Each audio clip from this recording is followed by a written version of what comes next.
बिस्मिल्लाहिर रहमानिर रहीम। আসসালামু আলাইকুম।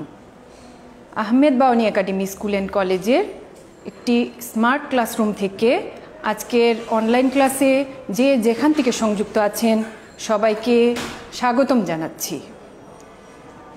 শিক্ষার্থীরা, আশা করি তোমরা সুস্থ ও নিরাপদে আছো। আমিও আলহামদুলিল্লাহ ভালো আছি। শিক্ষার্থীরা, করোনা অতিমারির কারণে দীর্ঘদিন ধরে আমাদের শিক্ষা প্রতিষ্ঠানে সরাসরি শ্রেণী কার্যক্রম বন্ধ রয়েছে, কিন্তু আমরা ডিস্টেন্স লার্নিংয়ের মাধ্যমে তোমাদের পাঠদান করে যাচ্ছি। সুদীর্ঘ এ পথ চলায় যিনি আমাদের সবচেয়ে বেশি সহযোগিতা, অনুপ্রেরণা এবং দিক নির্দেশনা দিয়েছেন তিনি আমাদের সুযোগ্য এবং সুদক্ষ অধ্যক্ষ মহোদয় মোশাররফ হোসেন মুন্সি মুকুল স্যার। এজন্য স্যারকে আন্তরিক ধন্যবাদ ও কৃতজ্ঞতা জ্ঞাপন করছি। এছাড়া শিফট ইনচার্জ স্যারগণ এবং অন্যান্য সম্মানিত সহকর্মীগণ আমাদের এই ক্লাসগুলো সুন্দরভাবে সম্পন্ন হওয়ার জন্য অক্লান্ত পরিশ্রম করে যাচ্ছেন, এজন্য ওনাদেরকেও আন্তরিক ধন্যবাদ ও কৃতজ্ঞতা জ্ঞাপন করছি। শিক্ষার্থীরা, প্রথমে আমি আমার পরিচয়টা দিয়ে নিচ্ছি।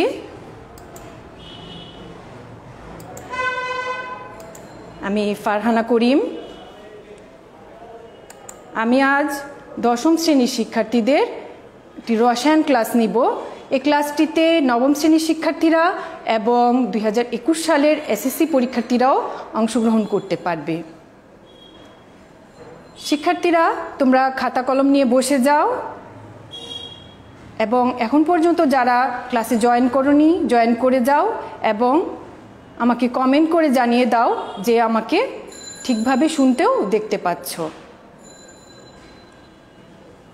তাহলে তাড়াতাড়ি তোমরা খাতা কলম নিয়ে বসে পড়ো। ইফাকে আমি দেখে নিচ্ছি আমার সাথে কারা কারা জয়েন করেছ।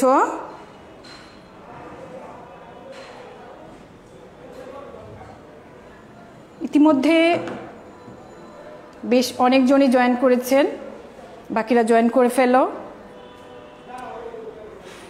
ক্লাস শুরু করার পূর্বে আমি একটি গুরুত্বপূর্ণ ইনফরমেশন তোমাদেরকে জানাবো যে আগামী 5 জুন 2021 থেকে 19 জুন 2021 পর্যন্ত ভিটামিন এ প্লাস ক্যাম্পেইন শুরু হচ্ছে। এই কয়দিন ভিটামিন এ প্লাস খাওয়ানো হবে শিশুদেরকে। 6 মাস থেকে 59 মাস 29 দিন বয়সী শিশুদেরকে এই ভিটামিন এ প্লাস খাওয়ানো হবে। এখন তোমাদের পরিবারে ছোট ভাই বোন, আত্মীয় স্বজন এবং পাড়া প্রতিবেশীদেরকে এই ইনফরমেশনটা তোমরা জানাবে এবং ওনাদেরকে বলবে যে এই বয়সী শিশুদেরকে নিয়ে নিকটস্থ এই যেখানে যে এই ভিটামিন এ প্লাস খাওয়ানো হবে সেখানে নিয়ে যেন খাইয়ে আনে। আশা করি তোমরা সবাইকে ইনফরমেশনটি জানাবে। শিক্ষার্থীরা, তাহলে চলো আমরা ক্লাসে ঢুকে পড়ি। আমরা আমাদের সব সময় বিভিন্ন ধরনের বন্ধনের কথা আমরা জানি, ভ্রাতৃত্বের বন্ধন, বন্ধুত্বের বন্ধন, পারিবারিক বন্ধন। আজকে আমরা এক বিশেষ ধরনের বন্ধন সম্পর্কে জানব। শিক্ষার্থীরা, ইতিমধ্যে তোমরা জেনে গেছো যে প্রত্যেক মৌলই চায় কি করতে, তার নিকটবর্তী নিষ্ক্রিয় গ্যাসের স্থিতিশীল ইলেকট্রন বিন্যাস অর্জন করতে। এখন এটা করতে গিয়ে তাদেরকে কখনো ইলেকট্রন আদান প্রদান করতে হয়, কখনো ভাগাভাগি করতে হয়। এরকম ফলে এদের কি হয় যে এদের মধ্যে একটা আকর্ষণ সৃষ্টি হয়। এই আকর্ষণের ফলে কি তৈরি হয়, বন্ধন তৈরি হয়। সেই বন্ধনটাকে আমরা বলি রাসায়নিক বন্ধন।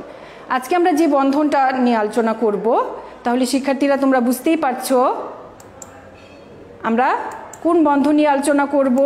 স্ক্রিনে লক্ষ্য করো।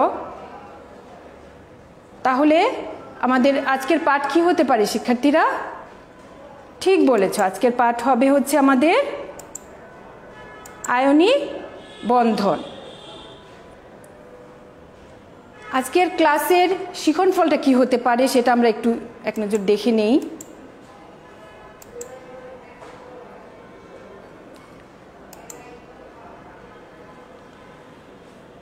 আয়নিক বন্ধন কি তা বলতে পারবে, ক্যাটায়ন ও অ্যানায়ন চিহ্নিত করতে পারবে, আয়নিক বন্ধন কেন গঠিত হয় তা ব্যাখ্যা করতে পারবে এবং আয়নিক বন্ধনের ডায়াগ্রাম আঁকতে পারবে।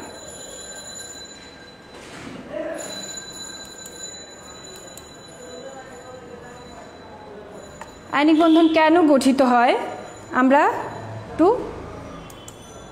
লক্ষ্য করি। আমরা পর্যায় সারণী অধ্যায়ে খুব ভালোভাবে জেনে এসেছি নিষ্ক্রিয় গ্যাস, বিভিন্ন মৌল কার অবস্থান কি, তাদের ধর্ম বৈশিষ্ট্য, এগুলো আমরা খুব ভালোভাবে জেনেছি, বিভিন্ন পর্যায়বৃত্ত ধর্ম জেনেছি। এছাড়া এর আগের অধ্যায়ে পদার্থের গঠনে আমরা ইলেকট্রন বিন্যাস জেনেছি, সেগুলো এখানে আমাদের খুব মনে রাখতে হবে সেই তথ্যগুলো। পর্যায় সারণীর গ্রুপ 18 মৌলগুলো হচ্ছে নিষ্ক্রিয় গ্যাস। এরা হচ্ছে হিলিয়াম, নিয়ন, আর্গন, ক্রিপ্টন, জ্যানন এবং রেডন। এরা কি, এদের প্রত্যেকেরই হিলিয়াম বাদে প্রত্যেকেরই সর্ববহিস্থ স্তরে 8টি ইলেকট্রন থাকে, মানে অষ্টকপূর্ণ থাকে, হিলিয়ামের থাকে দ্বিত্বপূর্ণ। আর এই ধরনের ইলেকট্রন বিন্যাসটা হচ্ছে স্থিতিশীল, প্রত্যেকেই চায় এই ধরনের ইলেকট্রন বিন্যাস অর্জন করতে, ঠিক আছে। শুধু নিষ্ক্রিয় গ্যাসেরই এই ধরনের ইলেকট্রন বিন্যাস থাকে, আর অন্য মৌলগুলোর টেন্ডেন্সি থাকে কি যে এই ধরনের ইলেকট্রন বিন্যাস অর্জন করা, কারণ এই ধরনের ইলেকট্রন বিন্যাস অর্জন করতে পারলে তারা স্থিতিশীলতা অর্জন করতে পারবে। যেমন আমরা সবসময় চাই কি যে আমাদের নিকটজন, আমাদের আশেপাশে যারা আছে তাদেরকে অনুসরণ করি। চাচাতো ভাই বিসিএস ক্যাডার হয়েছে, তাই আমি মনে করলাম যে আমিও বিসিএস ক্যাডার হব, ঠিক আছে, এরকম আমরা ভাবি। তো মৌলসমূহেরও এরকম একটা প্রবণতা যে স্থিতিশীলতা অর্জন করতে কার মতো, তার নিকটতম নিষ্ক্রিয় গ্যাসের, তার কাছাকাছি যে নিষ্ক্রিয় গ্যাসটা আছে তার ইলেকট্রন বিন্যাস অর্জন করতে চাওয়া। এই কারণে এই আয়নিক বন্ধনটা গঠিত হয়। এখন আমরা দেখি আয়নিক বন্ধন কাদের মধ্যে গঠিত হয়। পর্যায় সারণীর বামের দিকের মৌলগুলো মানে গ্রুপ 1 এবং 2, মানে এরা হচ্ছে ধাতু, এবং গ্রুপ 16 এবং 17 মৌলগুলো এরা হচ্ছে অধাতু। এই গ্রুপের মৌলগুলোর মধ্যে আয়নিক বন্ধন গঠিত হয়। যেমন গ্রুপ 1 মৌল আমরা জানি কি যে লিথিয়াম, সোডিয়াম, পটাশিয়াম, আবার গ্রুপ 2 মৌল ক্যালসিয়াম, ম্যাগনেসিয়াম। আমি এদের মধ্যে থেকে মাত্র কয়েকটা উদাহরণ এখানে তুলে ধরলাম। সোডিয়াম একটি ধাতু, গ্রুপ 1 মৌল। ক্যালসিয়াম আর একটি ধাতু, এটি গ্রুপ 2 মৌল। এছাড়া অ্যালুমিনিয়াম এটি গ্রুপ 13 মৌল, একটু ব্যতিক্রম, গ্রুপ 1-2 মধ্যে পড়ছে না।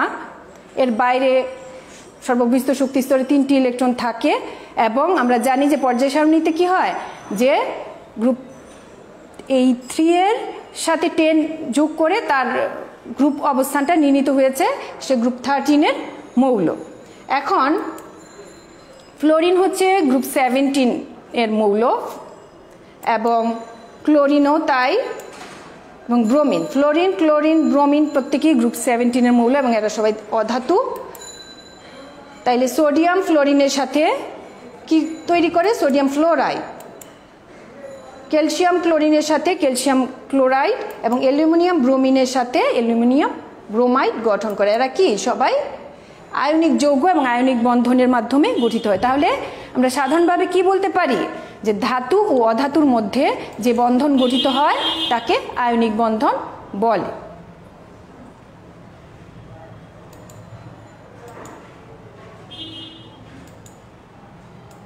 স্ক্রিনে লক্ষ্য করো শিক্ষার্থীরা, কি দেখতে পাচ্ছ?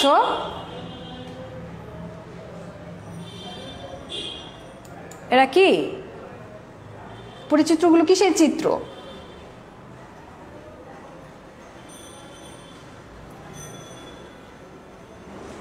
আমরা জানি কি সাধারণভাবে একটা মৌলের পরমাণুতে যতটি ইলেকট্রন থাকে ততটি প্রোটন থাকে, ইলেকট্রন হচ্ছে ঋণাত্মক চার্জযুক্ত আর প্রোটন হচ্ছে ধনাত্মক চার্জযুক্ত। এখন এই অবস্থাটায় কি হয়, যেহেতু দুইটার আধান সমান থাকে এ কারণে এরা আধান নিরপেক্ষ থাকে, ঠিক আছে।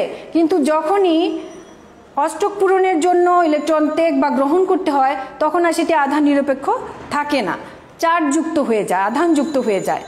আর এই আধানযুক্ত পরমাণুকে কি বলে? আয়ন বলে। এটা হচ্ছে আয়ন।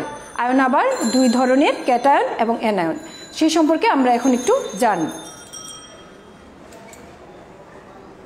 লক্ষ্য করো শিক্ষার্থীরা, এটি হচ্ছে সোডিয়াম ধাতু, গ্রুপ 1 এর মৌল। আমরা এর ইলেকট্রন বিন্যাসটা দেখতে পাচ্ছি 281, মানে সর্ববৃহৎ স্তরে একটি ইলেকট্রন। আমরা জানি যে একটি মৌলের সর্ববৃহৎ স্তরে যে কয়টা ইলেকট্রন থাকে সেটি তার গ্রুপ সংখ্যার সমান। এগুলো আমরা সব পর্যায় সারণীতে জেনেছি। এখন লক্ষ্য করো, অষ্টক পূর্ণ করতে গেলে, নিষ্ক্রিয় গ্যাসের ইলেকট্রন বিন্যাস অর্জন করতে গেলে তাকে কি করতে হবে? এই সর্ববৃহৎ স্তরের ইলেকট্রনটাকে ত্যাগ করতে হবে। এই ইলেকট্রনটা ত্যাগ করে দিলে সে কি করবে? সে নিষ্ক্রিয় গ্যাসের ইলেকট্রন বিন্যাস অর্জন করতে পারবে। লক্ষ্য করো শিক্ষার্থীরা, এখন কি তার বাইরের স্তরটা গুণে দেখো, 8টি ইলেকট্রন রয়েছে, তার মানে সে অষ্টক পূর্ণ হয়ে গেল। এখন লক্ষ্য করো শিক্ষার্থীরা, এই যে আমরা বলেছিলাম যে আধান যুক্ত হয়ে যায়, কিভাবে হয়? আমরা আগে বলেছিলাম যে একটি মৌলের পরমাণুতে ইলেকট্রন এবং প্রোটন সংখ্যা সমান থাকে।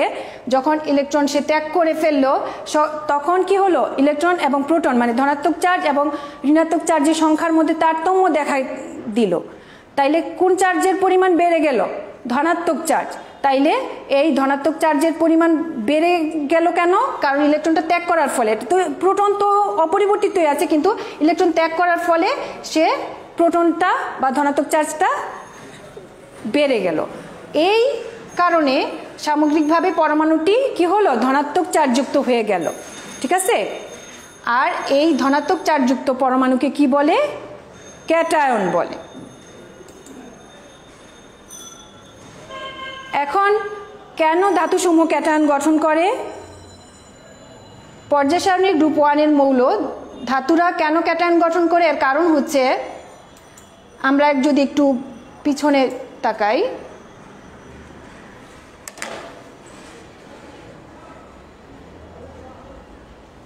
লক্ষ্য করো শিক্ষার্থীরা,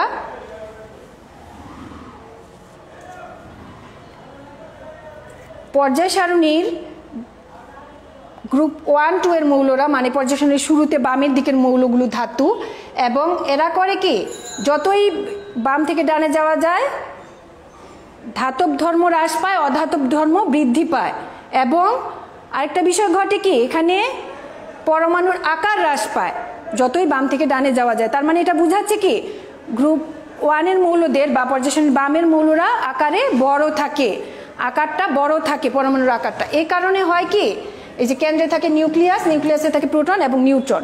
এই কারণে হয় কি, এর সর্ববৃহৎ স্তরের ইলেকট্রনের উপর নিউক্লিয়াসটা দূরত্বটা বেশি থাকে। এই দূরত্বটা বেশি থাকার কারণে, দূরে অবস্থান করার কারণে এই ইলেকট্রনটার উপর আকর্ষণটা কম থাকে। আমরা কি আমাদের দূরের বন্ধুদের প্রতি একটু আকর্ষণটা কম অনুভব করি, এরকমই নিউক্লিয়াস থেকে এই বাইরের স্তরের ইলেকট্রনটা দূরে অবস্থান করার কারণে আকর্ষণটা কম থাকে। এই কারণে ইলেকট্রনটাকে সরানো সহজ হয়। অর্থাৎ আমরা বলতে পারি কি, যে ধাতুসমূহের আয়নীকরণ শক্তির মান কম থাকে, এই কারণে এরা ইলেকট্রন ত্যাগ করে কি করে? ক্যাটায়ন গঠন করতে পারে, ঠিক আছে। কেন ধাতুসমূহ ক্যাটায়ন গঠন করে এখন আমরা লক্ষ্য করো, এরপরের ইয়েতে দেখব।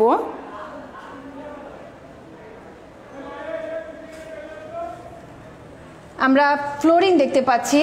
ফ্লোরিন কি আমরা জানলাম একটু আগে যে অধাতু, এবং এটি গ্রুপ 17 এর মৌল, এবং এর সর্ববৃহৎ স্তরটা লক্ষ্য করো, এখানে 7টি ইলেকট্রন রয়েছে, 27। তার মানে অষ্টক পূর্ণ অপেক্ষা তার একটি ইলেকট্রন কম আছে। অধাতু সমূহের হয় কি, তার বাইরের স্তরে 5, 6 বা 7টি ইলেকট্রন থাকে, মানে অষ্টক পূর্ণ অপেক্ষা 1, 2 বা 3টি ইলেকট্রন কম থাকে। এখন তারা এই কাঙ্ক্ষিত ইলেকট্রনগুলো গ্রহণ করলে অষ্টক পূর্ণ করতে পারে। কিন্তু এরা ইলেকট্রন ত্যাগ কেন করে না? কারণ হচ্ছে কেন ক্যাটায়ন গঠন করে না অধাতু সমূহ। এখানে আমরা একটু আগেই বলেছিলাম যে যতই বাম থেকে ডানে যাওয়া যায় পরমাণুর আকার হ্রাস পায়। লক্ষ্য করো পরমাণুর আকারটা ছোট, এখানে নিউক্লিয়াস থেকে সর্ববৃহৎ স্তরের ইলেকট্রনের উপর আকর্ষণটা সে কারণে বেশি, কারণ এটা কাছাকাছি অবস্থান করছে, একটু কাছে। এই যে আকর্ষণ বেশি হওয়ার কারণে এই ইলেকট্রনটাকে সরানো কঠিন হয়, তার মানে আয়নীকরণ শক্তির মান বেশি। কিন্তু অধাতু সময়ের একটা বিষয় কি, তাদের ইলেকট্রন আসক্তি আবার বেশি। আয়নীকরণ শক্তির যেমন বেশি, ইলেকট্রন আসক্তিও বেশি। ধাতু সময়ে যেমন আয়নীকরণ শক্তির মান কম ছিল, কিন্তু এখানে এদের আয়নীকরণ শক্তির মান বেশি কিন্তু ইলেকট্রন আসক্তিও বেশি। এ কারণে তারা অষ্টক পূর্ণ অপেক্ষা যতটি ইলেকট্রন কম থাকে সেই সমসংখ্যক ইলেকট্রন গ্রহণ করে তারা কি করে অষ্টক পূর্ণ করতে পারে।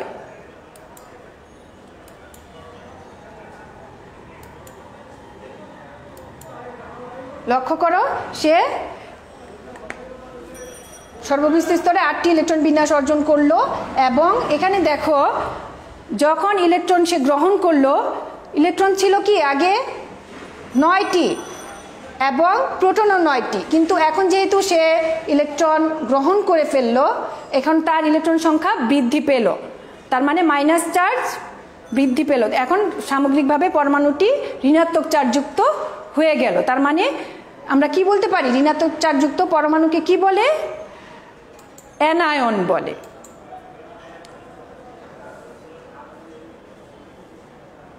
এখন লক্ষ্য করো শিক্ষার্থীরা,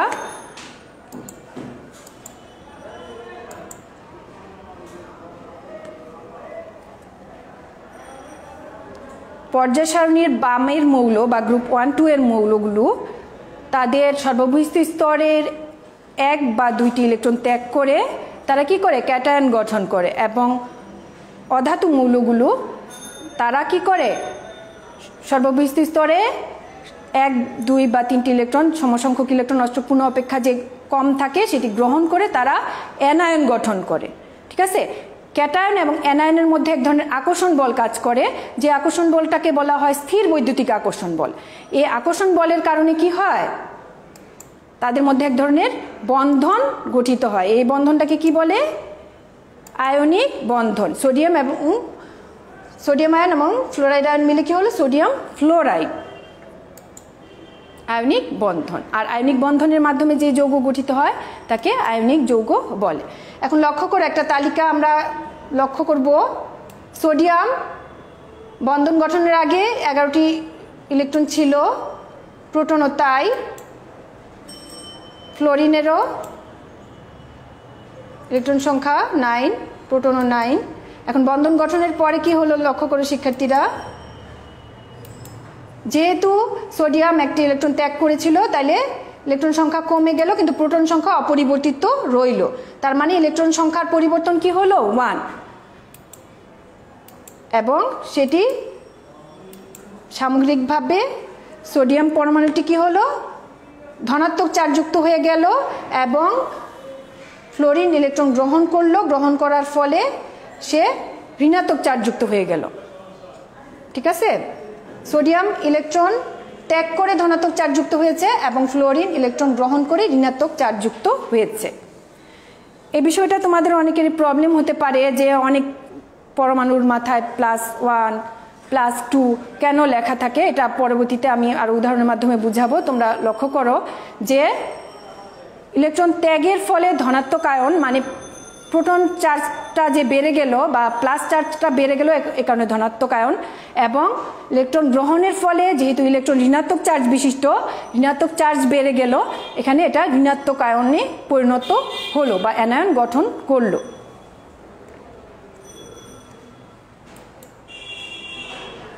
তাহলে আয়নিক বন্ধনের সংজ্ঞাটা আমরা কিভাবে দিতে পারি, ইলেকট্রন আদান প্রদানের মাধ্যমে গঠিত ক্যাটায়ন ও অ্যানায়ন যে স্থির বৈদ্যুতিক আকর্ষণ বল দ্বারা যৌগের অণুতে আবদ্ধ হয় তাকে আয়নিক বন্ধন বলে। ঠিক আছে, আমরা আবারও যদি লক্ষ্য করি সংজ্ঞাটা, ইলেকট্রন আদান প্রদানের মাধ্যমে গঠিত ক্যাটায়ন ও অ্যানায়ন যে স্থির বৈদ্যুতিক আকর্ষণ বল দ্বারা যৌগের অণুতে আবদ্ধ হয় তাকে আয়নিক বন্ধন বলে। আমরা আরও কয়েকটা উদাহরণ দিয়ে বিষয়টা বোঝার চেষ্টা করব।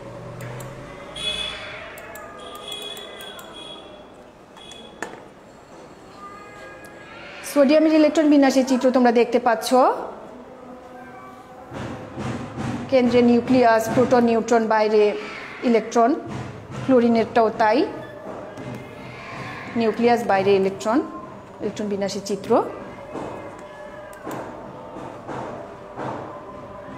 সোডিয়াম ধাতু, ক্লোরিন অধাতু। এরা করবে কি, সোডিয়াম ইলেকট্রনটা ত্যাগ করে ধনাত্মক আয়নে পরিণত হবে, সোডিয়াম প্লাস আয়নে ক্যাটায়ন গঠন করবে, এবং ক্লোরিন তার ত্যাগকৃত ইলেকট্রনটা গ্রহণ করে, কার ত্যাগকৃত, সোডিয়ামের ত্যাগকৃত ইলেকট্রনটা গ্রহণ করে ক্লোরাইড আয়নে পরিণত হয়েছে।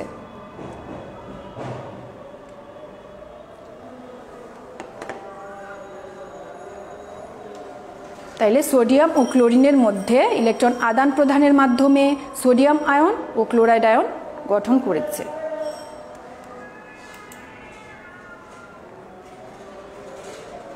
যে লক্ষ্য করো, ক্যাটায়ন এবং অ্যানায়ন। সোডিয়াম এবং ক্লোরাইড মিলে কি হলো, সোডিয়াম ক্লোরাইড। সোডিয়াম আয়ন এবং ক্লোরিন আয়ন গঠন করে তারপরে সোডিয়াম ক্লোরাইড যৌগ গঠিত হয়েছে, এটা আয়নিক বন্ধনের মাধ্যমে। লক্ষ্য করো, স্ক্রিনে একটা ডায়াগ্রাম দেখা যাচ্ছে। এটা কি, ম্যাগনেসিয়াম ধাতু। এটা কোন গ্রুপের মৌল, গ্রুপ 2 এর মৌল। ইলেকট্রন বিন্যাস থেকে আমরা দেখতে পাচ্ছি গ্রুপ 2 এর মৌল। তাইলে তার ইলেকট্রন বিন্যাসটা কি, 282। তার মানে তার ইলেকট্রনটা কি, বাইরের শক্তি স্তরে 2টি ইলেকট্রন বেশি আছে অষ্টকপূর্ণ অপেক্ষা। সে যদি ইলেকট্রনটা ত্যাগ করে দেয় তাহলে সে অষ্টকপূর্ণ হতে পারবে। এখন কাকে দিবে ইলেকট্রনটা? দিতে হবে এই সমসংখ্যক ইলেকট্রন ঘাটতি আছে অষ্টকপূর্ণ অপেক্ষা যার, তাকে দিতে হবে।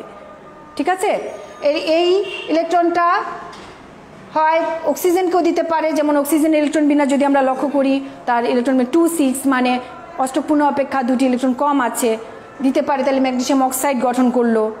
অথবা ক্লোরিনকেও দিতে পারে। তোমাদের মনে প্রশ্ন জাগতে পারে যে ক্লোরিনের তো অষ্টকপূর্ণ অপেক্ষা 1টি ইলেকট্রন কম আছে, তাইলে 2টি ইলেকট্রন কিভাবে দিবে? তাহলে 2টি ক্লোরিন পরমাণুকে দিবে তার 2টি ইলেকট্রন। লক্ষ্য করো, ক্লোরিনের ইলেকট্রন বিন্যাসটা লক্ষ্য করো, 27। একটি ইলেকট্রন যদি একটি ক্লোরিনকে দিল, ক্লোরিন পরমাণুকে দিল ম্যাগনেসিয়ামের সর্ববিস্তৃত স্তরের 2টি ইলেকট্রনের মধ্যে, আরেকটি ইলেকট্রন আরেকটি ক্লোরিন পরমাণুকে দিল। এভাবে হলো কি, দেখো ইলেকট্রন বিন্যাসটা লক্ষ্য করো, ম্যাগনেসিয়াম ও ক্যাটায়ন গঠন করলো। সে কার ইলেকট্রন বিন্যাস অর্জন করলো? নিয়নের ইলেকট্রন বিন্যাস অর্জন করলো। আমরা ইলেকট্রন বিন্যাসগুলো পারমাণবিক সংখ্যা আমরা তো চার্ট মুখস্থ করেছি, সেটা থেকে আমরা জানি যে কোন মৌলের পারমাণবিক সংখ্যা কত, পারমাণবিক সংখ্যা যত তার ইলেকট্রন সংখ্যা যত তত, তার প্রোটন সংখ্যা তত, আমরা সেটা জানি। এখন ক্লোরিনের দিকে লক্ষ্য করো, ম্যাগনেসিয়াম কর্তৃক ত্যাগকৃত ইলেকট্রনগুলো গ্রহণ করে ক্লোরিন পরমাণু উভয়ই আর্গনের ইলেকট্রন বিন্যাস অর্জন করলো 288। তার মানে উভয়ই তাদের নিকটবর্তী নিষ্ক্রিয় গ্যাসের ইলেকট্রন বিন্যাস অর্জন করলো এবং তারা ক্যাটায়ন এবং অ্যানায়ন গঠন করলো। এখানে দেখো, এর আগে সোডিয়ামের ব্লাস ছিল যে +1 বা শুধু প্লাস, আর এখানে +2 আছে। কেন? কারণ সে 2টি ইলেকট্রন ত্যাগ করেছে। এর কারণে তার প্রোটন সংখ্যা কি, আমরা সংখ্যার মধ্যে দেখতে পাচ্ছি যে প্রোটন সংখ্যা কিন্তু তার 12ই রইল, আর ইলেকট্রন 10। তার মানে আমরা তারতম্য কি, আধানের মধ্যে তারতম্য দেখতে পাচ্ছি 2। এই 2টাই এই ম্যাগনেসিয়ামের মাথায় লেখা হলো। আর এখানে ক্লোরিন পরমাণু একটি করে ইলেকট্রন গ্রহণ করে অ্যানায়ন গঠন করলো এবং উভয়ই 288 মানে নিকটবর্তী নিষ্ক্রিয় গ্যাস আর্গনের ইলেকট্রন বিন্যাস অর্জন করলো। এভাবে এরা করলো কি, ক্যাটায়ন এবং অ্যানায়নের মধ্যে স্থির বৈদ্যুতিক আকর্ষণ বলের দ্বারা বন্ধন গঠন করলো। সে বন্ধনটা হচ্ছে আয়নিক বন্ধন, আর যৌগটি হবে আয়নিক যৌগ ম্যাগনেসিয়াম ক্লোরাইড। আশা করি শিক্ষার্থীরা তোমরা বুঝতে পারছো।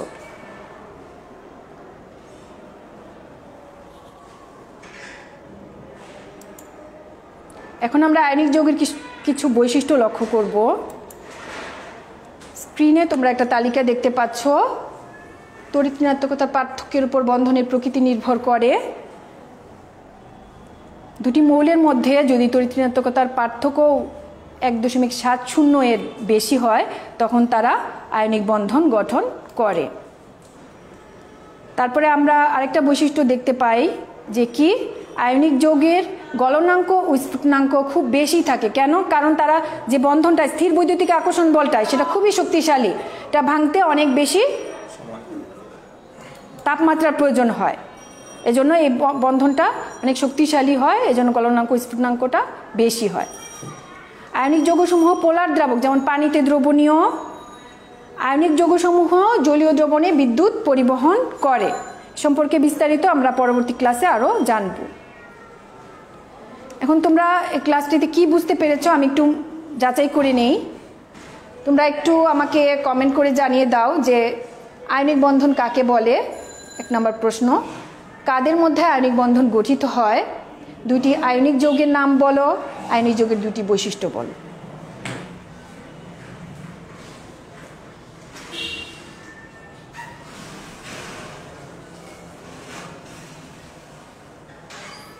আশা করি ক্লাসটি করার পর তোমাদের এই প্রশ্নগুলো নিয়ে আর কোনো সমস্যা হবে না।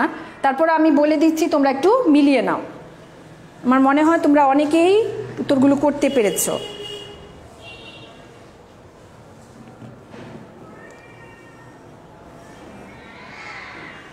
তাহলে আয়নিক বন্ধন কাকে বলে? আমরা ক্লাসে বেশ কয়েকবারই বলেছি, আবারও বলে দিচ্ছি।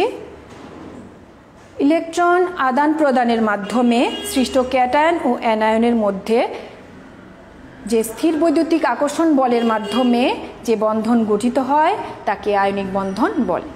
কাদের মধ্যে আয়নিক বন্ধন গঠিত হয়? পর্যায় সারণীর গ্রুপ 1, 2 এবং 16 এবং 17 গ্রুপের মধ্যে আয়নিক বন্ধন গঠিত হয়। 2টি আয়নিক যৌগের নাম বলো। এটা হতে পারে সোডিয়াম ক্লোরাইড, সোডিয়াম ফ্লোরাইড। আবার আয়নিক যৌগের 2টি বৈশিষ্ট্য বললে আমরা কি বলতে পারি? যে আয়নিক যৌগসমূহের গলনাঙ্ক স্ফুটনাঙ্ক খুব বেশি থাকে। আয়নিক যৌগসমূহ কি হয়? যে পোলার দ্রাবক, যেমন পানিতে দ্রবণীয় হয়। ঠিক আছে শিক্ষার্থীরা, আমি একটা বাড়ির কাজ দিচ্ছি, বাড়ির কাজটি করে আমাকে কমেন্ট করে জানাবে, কমেন্ট বক্সে জমা দিবে, আমাকে ইনবক্স করবে। সোডিয়াম ক্লোরাইড এবং বেরিলিয়াম ক্লোরাইডের বন্ধন গঠন প্রক্রিয়া দেখাও।